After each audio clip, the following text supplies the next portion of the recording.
5 years. $2 million. 17 specialists flown in from 3 continents, and Evelyn's Ferrari still sat in the garage like an unsolvable equation, cold, silent, untouched by all of it. No one could explain why that legendary engine refused to start. Not one spark, not one sound, not a single breath of life from beneath that hood since the day she inherited it. Until the afternoon when Evelyn finally ran out of patience, turned across the garage floor toward the man holding a mop in the corner and said, "What about you? Do you dare even try?" No one in that room knew what was coming. Follow right now. The story behind this Ferrari is something you will not believe until you hear it for yourself. Meridian Motorworks occupied the ground floor of a converted industrial building on the west side of Los Angeles, and it was nothing like the grimy repair shops most people pictured when they heard the word garage. The floors were polished to a mirror finish. The lighting was precise and cool. The air carried the faint mingled scent of leather and premium machine oil, and every vehicle inside was treated less like property and more like a museum exhibit. Clients paid for that atmosphere as much as they paid for the work. It was the kind of place where people brought things they could not afford to lose. And it was where Evelyn came every Monday morning without fail, not to manage anything or instruct anyone, but simply to stand beside a car she had been unable to start for 5 years and feel whatever it was she felt in those minutes before she turned around and went back to the rest of her life. Evelyn was 41 years old. She ran Holloway & Crane, one of the most respected architectural design firms on the West Coast, and in every professional context she inhabited, she was the person who moved first, spoke clearest, and left a room knowing more than she had when she entered. She was not a woman who allowed problems to outlast her attention. She was precise in her language, deliberate in her decisions, and disciplined in the way she held the line between what she felt and what she chose to show. These qualities had built everything she had. Except for one thing they had not been able to touch at all. The Ferrari 250 GTO had belonged to her father. It was a 1963 model, one of fewer than 40 examples still confirmed to exist in the world, and its body was finished in Rosso Corsa, a red so deep and particular it seemed to shift color depending on where the light touched it. The chrome along the vents had dulled slightly over the decades, and the leather inside had taken on the specific softness of something that had been handled and loved for a very long time before being left to wait. Her father had died 5 years earlier, and the car had come to her through his estate, arriving at Meridian on a flatbed in late autumn, and from that first day it had never once started. She did not love cars. She had never been interested in racing or engineering or the mechanics of anything that ran on fuel. But this car was different, and the reason was simple and irreducible. It was the last thing on earth that still connected her to the man who had raised her. Her father had been a private person in the way that certain men of his generation were private, not cold, not absent, but contained, someone who expressed care through presence and action rather than declaration. He had mentioned the Ferrari only rarely, and when he did it was always briefly, and the few things he had said about it stayed with her precisely because they were so few. He had told her once that it had been with him a long time. He had told her once that it mattered to him in a way he could not fully explain. She had not pushed. She had thought, as children always do, that there would be time. There was not. Now the car sat in bay number 4 at Meridian, and every Monday morning she stood beside it for a few minutes without knowing what she was waiting for, only that she was not ready to stop. What she wanted, if she allowed herself to be entirely honest, was to hear the engine, just once. Her father had described that sound once briefly, in passing, as the thing that made him feel most in the world. She wanted to know what he had meant. She wanted to be in the room when it happened. That Monday in late October she stood beside the car longer than usual, her hand resting on the roof, the metal cold beneath her palm. Then she turned and walked out into the pale morning light and left the Ferrari exactly as it always was, perfect, silent, and completely unreachable. The file on the Ferrari was thick enough to be mistaken for a legal brief. Evelyn had read every page of it so many times she could recall specific passages without opening it. The chain of failed interventions had begun within weeks of the car's arrival, when Cameron, Meridian's senior technician, ran the first diagnostic. Cameron was 47, broad-shouldered, and wore his 2 decades of experience with European vintage vehicles the way certain men wear expensive watches, visibly and often. He had worked on Maseratis, Alfa Romeos, and more than a dozen historic Ferraris over the course of his career, and when he first examined the 250 GTO, he had spoken with the easy confidence of someone who expected to be finished within a week. He was not finished within a week. He was not finished at all.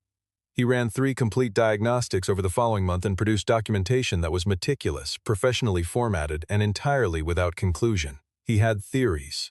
He always had theories. None of them led anywhere. Over the 5 years that followed, Evelyn had brought in 3 Ferrari specialists from Maranello, flown directly from the manufacturer's hometown in northern Italy at a combined cost of more than $400,000 in travel, accommodation, and professional fees. 2 German engineers who had spent their careers restoring competition-era engines added $60,000 to the ledger and departed having replaced 4 components, all of which were correct to begin with.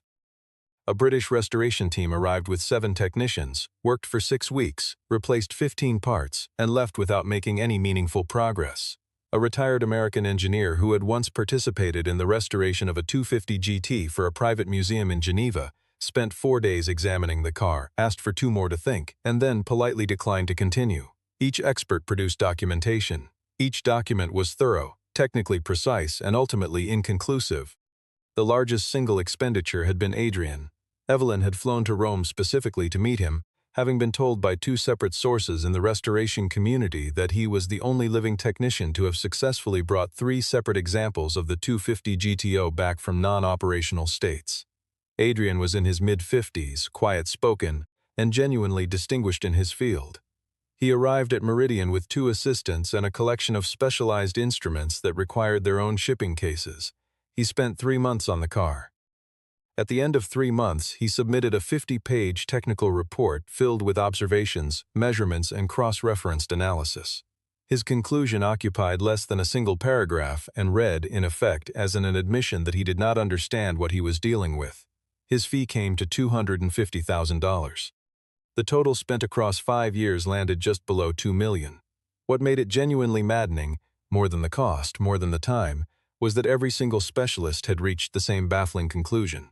The car was in perfect condition, every component was correct, every circuit was intact, every fuel line was clean, every mechanical system checked against factory specification and held. There was nothing wrong with the Ferrari in any diagnosable sense. It simply would not start. It was as if the car had made a decision, and no amount of money or expertise could negotiate with it. Cameron's most recent theory, offered in the tone of a man more interested in protecting his professional reputation than solving the problem, was that there might be some form of residual calibration error embedded in the ignition timing. Though he acknowledged in the same breath that the concept made no physical sense for a vehicle manufactured in 1963, before the era of programmable systems. The theory existed mainly because he needed something to say. Evelyn had stopped listening to his theories 18 months ago. What stayed with her was not frustration exactly, though there was plenty of that. It was a feeling closer to the sense that everyone who had touched the car had been asking the wrong questions, that the answer was somewhere inside it, patient and unmoving, and that no one who had come and gone had been willing to be still enough to find it. Isaac had been at Meridian for 3 months when the story turned. He had been hired as a maintenance and cleaning contractor through a third-party staffing agency, and his intake paperwork listed no prior automotive industry experience. Only a general labor background and a residential address in a part of the city where people did not often land prestigious technical careers. He was 38, lean, with the kind of face that was easy to overlook because it gave so little away. He wore the gray uniform that Meridian required of its maintenance staff and moved through the garage with the quiet efficiency of someone who had learned long ago that invisibility was its own form of freedom. He arrived on time, he did his work without incident, and by the end of his 3rd week no one at Meridian had had a substantive conversation with him about anything. What distinguished him, if anyone had been paying close enough attention, was his hands. They were not the hands of a man whose primary relationship with physical labor involved pushing a mop across polished floors. The calluses were in the wrong places, or rather, in very specific places, the kind that develop from years of sustained contact with precision tools. The joints of his fingers carried old marks from sustained fine work, and no matter how thoroughly he washed them, there remained at the base of his fingernails a faint trace of machine oil that had been absorbed too deeply to fully disappear. Grace, Meridian's front desk coordinator, had noticed this early on but said nothing. People carried histories that were not her business to investigate. What Grace had noticed more recently was the way Isaac behaved around the Ferrari. It was not obvious. Nothing about Isaac was obvious, but it was consistent. Whenever his cleaning circuit brought him through bay number 4, he would pause for just a moment longer than necessary, not staring, not lingering in any way that drew attention, just a brief stillness before he moved on. But the angle of his gaze was not the angle most people used when they looked at that car. He did not look at the hood the way enthusiasts did, or at the sculpted bodywork the way admirers did. He looked at the rear wheel arch, at the undercarriage from a low, oblique angle, at the junction between the frame rail and the firewall, places that only mattered to someone thinking about how a car was built rather than how it looked. 2 weeks before the afternoon everything changed, Cameron had left a technical drawing on his workbench, a detailed cross-section of a V12 engine from the early 1960s, pulled from an archive reference binder. Isaac, whose cleaning route passed the workbench, had picked it up to move it to the side. He had held it for 13 seconds before setting it down. Grace had been watching from across the room and had counted, though she could not have said why. The drawing had been upside down when he picked it up. He had turned it the right way around without thinking. The automatic correction of someone for whom that orientation was as natural as reading a sentence from left to right. Isaac had arrived in Los Angeles 6 months earlier from Turin in northern Italy. What he had been doing in Turin and what had brought him to the other side of the world to work a maintenance contract at a luxury automotive garage were questions no one at Meridian had thought to ask. His employment file contained a work authorization, a clean background check, and 2 references that checked out without issue. The staffing agency had not dug further. Cameron had not asked. Evelyn had never been introduced to him at all. In Turin, if one knew where to look, the name Isaac still circulated among a small and close-kept group of retired technical engineers who had spent their careers working on historic vehicles. It was spoken in a particular way, not loudly, not often, but with a quality of weight that attached to names people associated with something significant that had ended badly. Whether that ending had been a failure or a punishment depended entirely on who was speaking. The people who had worked alongside him described it one way. The people who had worked above him described it another. Both groups, from their different directions, agreed on one thing, that he had been exceptional. None of this was known at Meridian. Isaac cleaned floors and replaced light bulbs and emptied waste bins, and the Ferrari sat in bay number 4, and 5 years continued to become 5 years and 3 months. The afternoon it broke open was a Friday in early November. Adrian had called Evelyn at 2 o'clock on a video connection, and the conversation lasted 11 minutes. He had not called to report progress. He had called because he felt it was his professional obligation to formally communicate what he had come to believe, which was that the problem with the car existed outside the boundaries of what he understood. He did not use the word inexplicable. He was too careful and too proud for that. But the sentence he used came close enough that Evelyn felt the floor drop slightly beneath her as she heard it. She ended the call, set the phone on the workbench beside the Ferrari, and stood very still for a while. The afternoon light came in, cold through the high windows, and fell across the hood of the car, and the red looked darker than usual, almost brown where the shadow reached it. Cameron came in from the back office. He would have said he came to check on a parts order, but his timing was not accidental. He had known about the call, and he moved through the garage door with the practiced ease of a man who has positioned himself for a particular conversation. He stood beside Evelyn for a moment, looking at the car, and then said what he had been building toward for the better part of a year. The car had a market value, even in its current non-running state, that placed it well above $1.5 million at auction. There were collectors who would pay for provenance alone. Sometimes knowing when to let something go was the clearest demonstration of good judgment. He said this calmly, in the tone of a man offering reasonable counsel, which made it considerably worse. Evelyn did not look at him. She held her gaze on the car for another moment. Then she looked up, and across the open space of the garage she saw Isaac moving along the far wall with his mop, unhurried, making his way around the perimeter the way he always did. What happened next was not calculated. She was, in almost all circumstances, a calculated person. What happened in the following 30 seconds was none of that. It was 5 years of expertise and invoices and polite professional failures accumulating into one unguarded moment, the kind that arrives when the gap between what a person controls and what a person feels finally closes entirely. She turned to Cameron and said, 20 years, $2 million. And it's still dead. Then she pointed across the garage at Isaac. What about you? Do you know anything about cars? Do you dare even try? Are you going to take my money and disappear like everyone else? The garage went silent. Grace, who had been standing near the front desk, stopped moving. Cameron's expression went through something brief and complicated before settling into a thin smile, the kind that communicated contempt without requiring the directness of saying it aloud. Isaac set his mop against the wall. He looked at Evelyn, not with deference, not with defensiveness, but with the level attention of someone who had already decided what they were going to say before they said it. 48 hours, he said. No assistant, no upfront budget. If I fail, you owe me nothing. Evelyn looked at him for a long moment. Then, without fully understanding why, she said yes. Isaac began at 7 o'clock that Friday evening. He asked for the garage to be cleared, not because he needed privacy but because he needed silence. Cameron left with visible reluctance, his footsteps deliberate and slow in the manner of a man performing his exit. Grace turned off the front desk lights and let herself out the side door. Evelyn stayed in the upstairs office with the internal camera feed open on her monitor, watching without watching, the way you watch a procedure you don't fully understand but cannot bring yourself to leave. He did not touch the car for the first 20 minutes. He pulled a stool to a position several feet in front of the Ferrari and sat down. He looked at the car the way a person looks at something they are trying to understand before deciding how to approach it.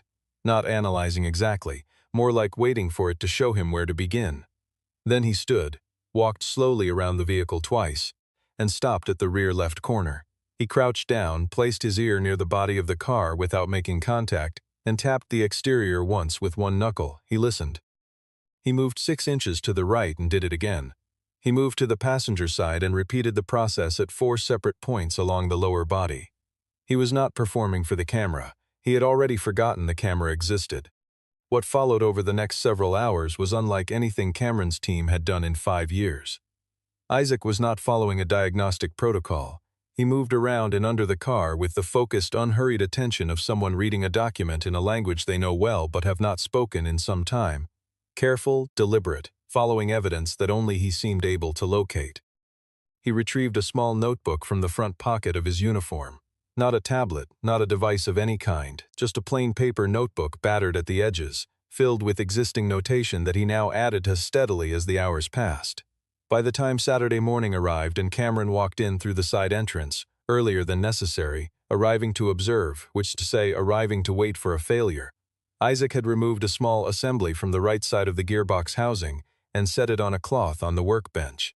It was a component roughly the size of a fist, unremarkable in appearance, positioned in a location that none of the previous specialists had focused on in 5 years of examination.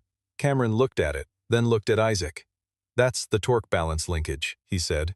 "If you've disturbed the load distribution on that assembly incorrectly, you risk cascading stress fractures through the drivetrain." Isaac was bent over the gearbox housing and did not look up. "I know what it is," he said. "This is exactly where I need to be." Cameron stood there for another moment, then walked to the back of the garage and made himself busy with something unrelated. Grace came in at 9 with 2 coffees. She set one beside Isaac's notebook, which was lying open on the edge of the workbench. She read, without meaning to pry, 2 lines visible on the open page. One was a sequence of measurements written in a hand so small and even it could have been typeset. The other was a single sentence in the margin, written in a mix of English and Italian in slightly different ink, as if it had been added at a separate moment.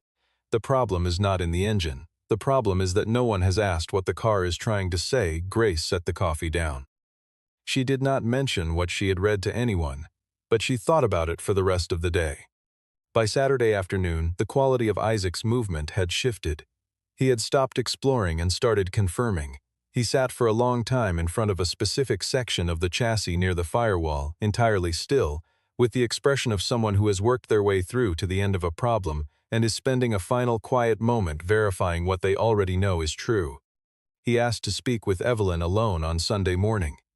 Grace relayed the message upstairs, and Evelyn came down at 8 o'clock wearing a dark blazer, her expression controlled in the way it always was when she was preparing for something she could not fully predict.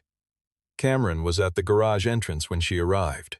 She paused at the doorway and looked at him with a quality of stillness that he understood to mean he was not included in this conversation.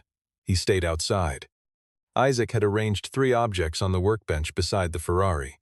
The first was the small metal assembly he had removed from the gearbox housing, now cleaned and set on a separate cloth so that its structure was fully visible. The second was his open notebook, turned to a specific page. The third was a photograph. It was a black-and-white image, small, slightly curled at the corners, printed on the thicker paper stock of an earlier decade. Isaac had found it tucked inside the rear trunk lining, wrapped in a thin layer of oilcloth, pressed into a seam that had not been opened or examined since the last person who knew it was there had placed it. He set it in front of Evelyn without saying anything first. The photograph showed a man standing beside this Ferrari, identifiable by a specific unrepeated imperfection on the front left fender, a flaw so small it was easy to miss but exact enough to be certain, at what appeared to be a European racing circuit on a clear day. In the lower corner, written in Italian in a hand she did not recognize at first and then slowly did sempre tua. "1963, for yours always." 1963. The man in the photograph was her father. Younger than she had ever known him, younger than any image in her family's possession, standing beside that car with an expression she had never in her life seen on his face. Not pride. Something deeper and more private than pride. Something that looked, from this distance and this angle and across all those intervening decades, like a man at the exact center of his own life. Evelyn did not move for a long time. When she finally looked up, Isaac began to explain. He spoke in the manner of someone who has spent a great deal of time deciding exactly what to say and has committed to saying only what is true and nothing beyond it. The Ferrari had no mechanical fault, it had never had one. The reason it would not start was not a broken component or a missing calibration or an obscure manufacturing defect. It was an intentional mechanism, a custom-built locking system integrated into the ignition sequence and installed by hand, after the car left the factory, by a craftsman working privately and without documentation. The mechanism did not appear in any Ferrari record. It could not be detected by standard diagnostic process because it did not behave like a malfunction. It behaved like a deliberate instruction.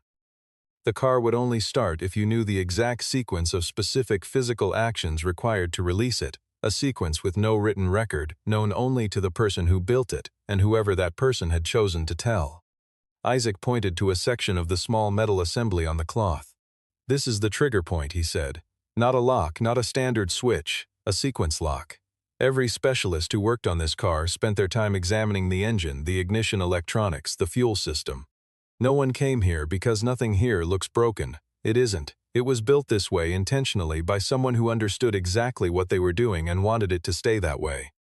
Evelyn asked the question she had been holding since he began. "How do you know this?" Isaac paused, the first pause she had seen from him in 2 full days. Something passed across his face in that pause, not quite emotion and not quite its absence, but something occupying the space between. "Because I have seen this mechanism before," he said, "once. In Turin, built by the same man." The garage was entirely quiet. Outside, Cameron had moved closer to the door. Evelyn could see from the shadow through the frosted glass panel that he had been listening. She did not address this yet. Cameron pushed the door open. He looked at Isaac with the particular flatness of a man whose professional authority has been quietly bypassed by someone he had never once considered a threat. "That is a very compelling story," he said, "but you still haven't started the car." Isaac looked at him for exactly as long as it took to let the statement stand on its own weight without adding to it. Then he turned back to Evelyn. "I need another 24 hours, he said, "and I need you to be present when I finish." Cameron made a phone call that afternoon to Adrian. He framed it as professional courtesy, informing the recently retained specialist of a new development. What it actually was, and what Cameron understood it to be at some level he preferred not to examine, was an attempt to reassemble a room of credentialed witnesses before an outcome he could neither take credit for nor dismiss. Adrian arrived the following morning without his assistance, without the instrument cases, and without the optimism of his first visit. He listened while Cameron offered a summary of Isaac's claimed discovery. His expression throughout was careful and perfectly neutral, the polished blankness of a specialist who has learned not to forecast. When Cameron finished, Adrian said nothing for a moment. Then he simply asked where Isaac was. Isaac was in the garage where he had been through the night. Grace had brought food down at 11 the previous evening. He had thanked her briefly and absently, in the way of someone whose attention was too fully occupied to disengage even for courtesy, and she had left the plate and gone back upstairs. At the doorway she had paused and looked back. He was working under a single adjustable lamp bent close over the gearbox assembly, moving with the precise and unhurried focus of a person who is not working against a deadline because they already know how the story ends. Evelyn had not slept much. She lay in the upstairs office with her phone on her chest and the ceiling above her, thinking about the photograph, about the Italian phrase, about the expression on her father's face that she had never seen anywhere in 30 years of knowing him. After midnight, she made a phone call to Gerald Whitmore, who had served as her father's attorney for nearly 3 decades, and was the last person still living who might know something about the years her father had never described. The call was short. When it was over, she put her phone down and stared at the ceiling for 15 minutes without moving. She did not go down to the garage that night, but she stood in the doorway at 2 in the morning, looking in without turning on the overhead lights. Isaac was still at the workbench. He did not look up.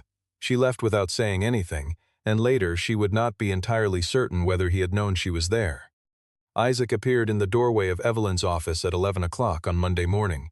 He looked like a man who had worked for 3 days without adequate sleep and had not yet decided whether the investment had been worth it.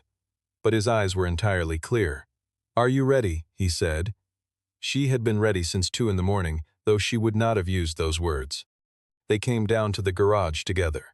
Cameron was already there, standing near the driver's side of the Ferrari with his arms crossed in the manner of a man who has prepared 2 different speeches and is waiting to determine which one the situation requires. Adrian stood near the side door, separate from the group, his expression the carefully maintained neutrality of a professional who has learned not to forecast.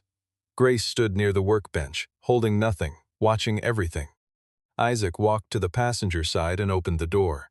He stood for a moment at the threshold looking at the interior, the leather, the instruments, the steering wheel, in the way of someone crossing a threshold they have been considering for some time. Then he lowered himself into the driver's seat. What he did next was not what anyone watching expected. He did not reach for the ignition key. He placed both hands on the steering wheel first at specific positions, 10 o'clock and 7 o'clock, not the natural grip of a driver preparing to move but the deliberate placement of someone executing a sequence. He adjusted the seat position by a precise increment, moving it back until a specific alignment was achieved. He reached down and adjusted the rearview mirror without looking into it. He placed his left hand flat on the dashboard for a moment, held it there, then withdrew it. Only then did he reach for the key. He turned it. The Ferrari 250 GTO started on the first attempt. The sound that came from beneath that hood was not the labored turnover of a machine waking reluctantly from a long dormancy. It was immediate and full and total, a V12 engine finding its voice after 5 years of silence as though it had never stopped, as though it had simply been waiting for someone to ask correctly. The sound filled the garage entirely, resonating off the polished concrete floor and the high ceiling and the glass panels of the partitions, and it was exactly what Evelyn's father had once told her it would be, and she understood at once and completely what he had meant. Less like a machine, more like something alive. Evelyn took 2 steps forward before she was aware she had moved. She stopped at the driver's side window. She looked in at Isaac, who was watching the instrument panel rather than the people around him, his expression composed and unreadable.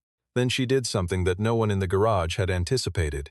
She knelt down so that she was at eye level with the door, placed her palm flat against the roof of the car, and closed her eyes. No one spoke. The engine ran clean and steady. Grace pressed her fingers together at her sides. Even Cameron for a moment was entirely still. Isaac turned the key back. The engine stopped. He stepped out. Cameron spoke first. His voice was controlled in the way voices are controlled when they are covering something less steady beneath. "That sequence you used," he said. "There's no record of that anywhere. Where did it come from?" Isaac said. "From the person who designed it." "Cameron, and who was that?" "Someone who didn't want it written down." Cameron held his position for another moment, then shifted his approach to the question he had been building toward all morning. "Then let me ask you something simpler. Who exactly are you?" Isaac looked at Adrian before he answered. He held the eye contact for a measured moment. "You were the technical supervisor on the Lusso restoration in Turin in 2009, he said. "I was the lead engineer on that project." Something moved through Adrian's expression, involuntary, brief, and impossible to fully suppress. His mouth opened slightly, then closed. Isaac turned to Evelyn. He spoke without hurry and without performance, in the tone of someone discharging an obligation that has been deferred too long. He had spent 14 years at Ferrari as a specialist in historic vehicle restoration and custom mechanical design. The craftsman who had built the locking mechanism in this car, the man standing beside the Ferrari in the black and white photograph, whose handwriting was in the lower corner of that image, had been Isaac's mentor. The most gifted technical mind he had encountered in 14 years of working among gifted technical minds. And in his entire career, that man had built this kind of mechanism for exactly 2 cars. "What happened to the other one?" Evelyn said. "It was destroyed," Isaac said, "in an accident, in 1971. Evelyn was very still. The attorney's phone call from the night before was sitting in her chest like a weight finding its place. She understood, with the specific certainty of a piece of information arriving exactly where it was always meant to land, what the connection was. She did not say it aloud. Not yet. Cameron tried one more time. "If you were a Ferrari engineer, what are you doing here?" He gestured at the garage, at the uniform, at everything the question implied. "What brings a man with your background to a cleaning contract?" The question was designed to diminish, and it did the opposite.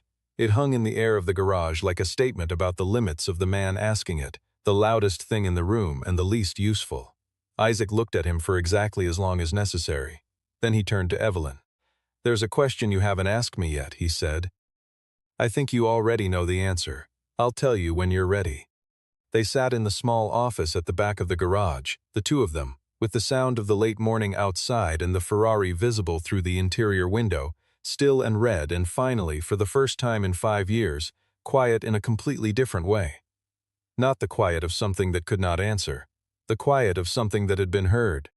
Isaac told her in the same manner in which he did everything, directly, without softening or embellishment, without asking for anything in exchange. 4 years earlier, while working on a high-profile authentication project for a European auction house that specialized in historic motorsport vehicles, he had uncovered documentation irregularities pointing to a coordinated falsification scheme. Cars were being authenticated using fabricated provenance records and sold at auction as confirmed originals. The financial scale of the fraud involved multiple 7-figure transactions over a period of at least 6 years. He had reported his findings internally first. The report was reviewed, acknowledged, and then quietly buried. He made a second approach, more formally documented. Within 30 days, his employment was terminated on grounds that were technically procedural and practically untraceable. Within 60 days, his name had been systematically removed from the technical documentation of every project he had contributed to over 14 years.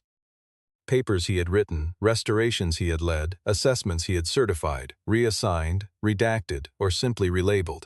He did not sue. He had been advised by someone who understood how these matters resolved that the effort required would consume everything he had and produce nothing recoverable. "I didn't lose my career because I was wrong," he said. "I lost it because I was right." He had come to Los Angeles because he needed to be somewhere that carried no previous context around his name. The maintenance work was not a punishment and not a disguise.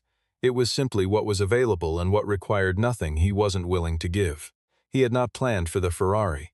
When he walked into Meridian on his first week and saw the car in bay number 4, he had recognized the mechanism immediately. The way you recognize the handwriting of someone who taught you to read. And he had made no plan beyond staying and waiting for the moment that announced itself. He had not approached Evelyn. He had not identified himself. He had simply done his work and remained present and let the situation develop at its own pace. "I wanted to know whether the car deserved the person keeping it," he said, "before I decided what to do."